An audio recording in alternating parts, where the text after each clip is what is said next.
Welcome student, myself Aditya Saxena and I am here to teach you people bioinformatics. I think many of you might have studied this subject at your undergraduate level and probably some of you those coming from BSc Zoology Botany background could not study this subject. So firstly in this lecture, this is a trailer lecture in which we will cover what is bioinformatics and what we will study within the subjects. So, bioinformatics.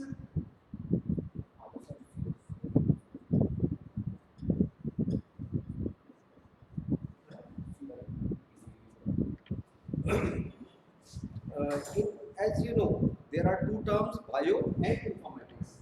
Informatics is not particularly used in bioinformatics, but informatics is used practically in all the fields. Say, for example, finance, management, engineering.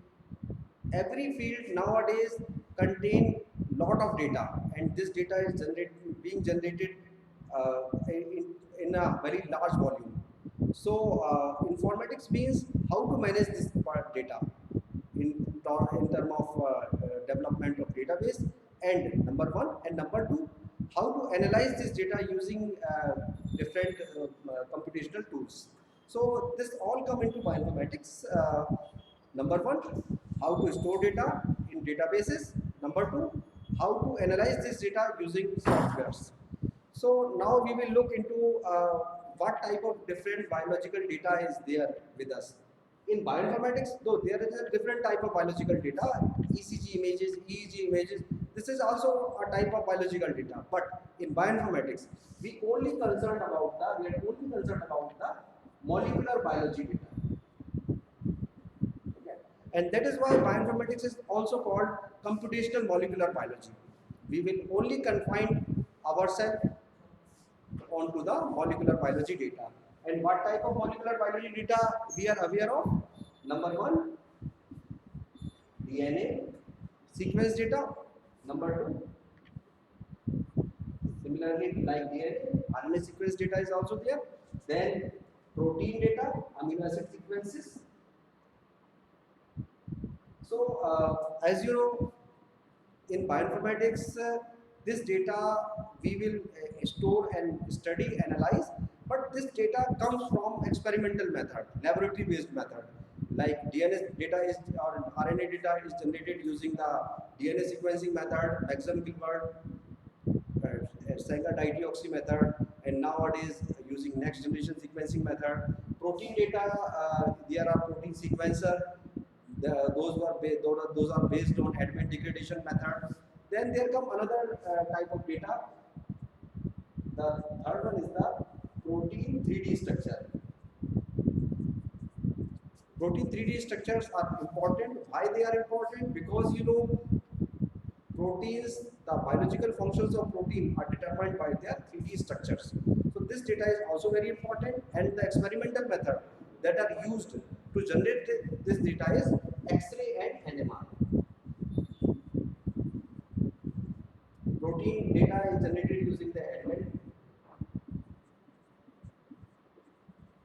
degradation, DNA data using DNA sequencing.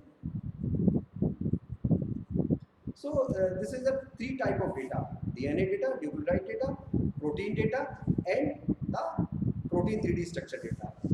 Now there comes fourth type of data. In a cellular context, these proteins do not work in isolation. Instead, protein interact with each other.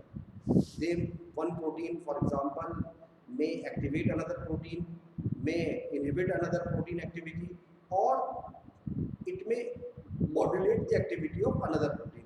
So there are a different type of protein interactions. So this is the fourth type of data, protein interaction data. Now, the experimental method that is used to generate this type of data is yeast to hybrid system or fast display.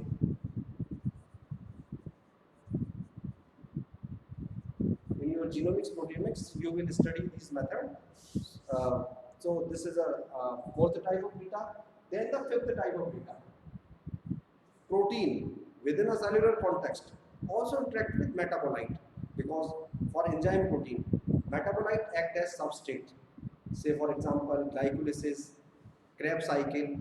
As you see, there are metabolite like pyruvic acid, like glucose. So these are glycogen.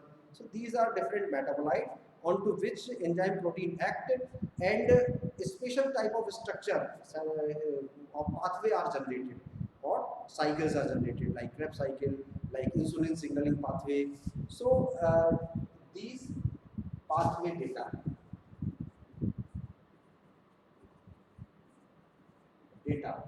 as this type of data you have seen in biochemistry textbook. This is another type of biological data. So as you are seeing that we are having different type of molecular data. So the first task of bioinformatics would be to store this data in the form of computational databases, because when you are having your data in proper format, in proper structures, you can now analyze this data. And for analysis, obviously you require certain software tools that are available for bioinformatics applications. So in bioinformatics, this is the scope of this subject, that we will study how this different type of biological data will be generated, number one.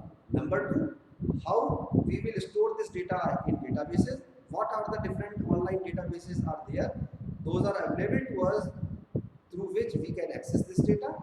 And number three, how this data can be analyzed, because ultimately the objective of generating this volume of data is for the analysis. Now, what is data and why we are analyzing it?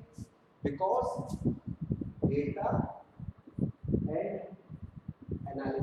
data analysis, and we will obtain information.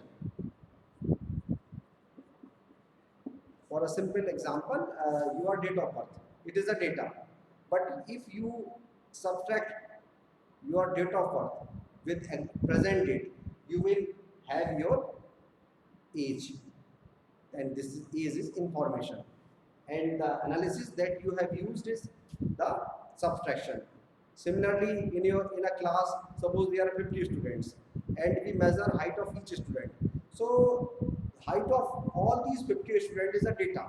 And now if we will calculate or analyze mean, median, mode for this class, for this height data, so this mean, median, mode will come under the information.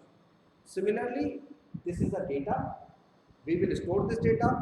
We will use certain analysis over this data, and we will extract the information. And obviously, what is the utility of information? As you know, information add in our knowledge.